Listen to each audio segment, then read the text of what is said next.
ভারতের অন্যতম জনপ্রিয় অভিনেতা আল্লু অর্জুন শুক্রবার 13 ডিসেম্বর গ্রেপ্তার হন পুষ্পা 2 দ্য রুল ছবি প্রিমিয়ারে এক ভক্তের মৃত্যুর দুর্ঘটনায়।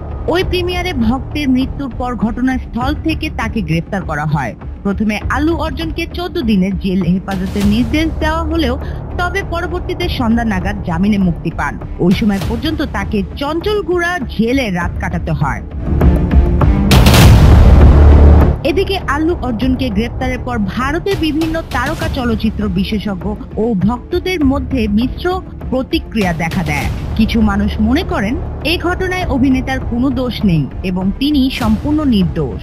এর মধ্যে আল্লু অর্জুনকে সহ অভিনেত্রী রশ্মিকা মান্দানা তার একটি বিবৃতিতে বলেন, এই ধরনের ঘটনায় অভিনেতার দোষ কোনোভাবেই উচিত নয়। এমনটা কখনোই হওয়া উচিত নয়, কারণ তিনি একজন দায়িত্বশীল মানুষ। রশ্মিকা আরো বলেন, এটা একটা দুর্ঘটনা এবং অভিনেতার বিরুদ্ধে কোনো তকমা লাগানো উচিত হয়নি। তবে কঙ্গনা রানাওয়াত আল্লু অর্জুনের গ্রেপ্তার প্রসঙ্গে কিছুটা ভিন্ন মতামত পোষণ করেছেন। তিনি এক টুইটে মন্তব্য করেন, হাই প্রোফাইল হলেও কেউ আইনের ঊর্ধ্বে নয়। যখন কোনো দুর্ঘটনা ঘটে তখন দায়িত্ব নিতে হয়। এই অভিনেতা বা অন্য কেউই আইনকে অবজ্ঞা করতে পারে না। কঙ্গনার এই বক্তব্যে নতুন বিতর্ক সৃষ্টি হয়েছে, কারণ অনেকেই মনে করছেন কঙ্গনার অনেক কঠিন মন্তব্য করেছেন যা আল্লু অর্জুনের প্রতি অন্যায্য হতে পারে। গ্রেপ্তারের পর এই তারকাকে জামিনের বিষয়ে তার আইনজীবী বলেন, এটি একটি দুর্ঘটনা ছিল এবং আমাদের পক্ষ থেকে সবকিছু সঠিকভাবে পরিচালনা করার চেষ্টা করা হয়েছে।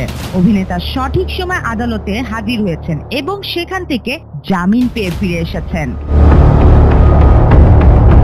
এদিকে যদিও আল্লু অর্জুন জামিন পেয়ে মুক্তি পেয়েছেন, তবে তার গ্রেপ্তারের ঘটনায় সামাজিক যোগাযোগ মাধ্যমে নানা ধরনের আলোচনা সমালোচনা চলছে।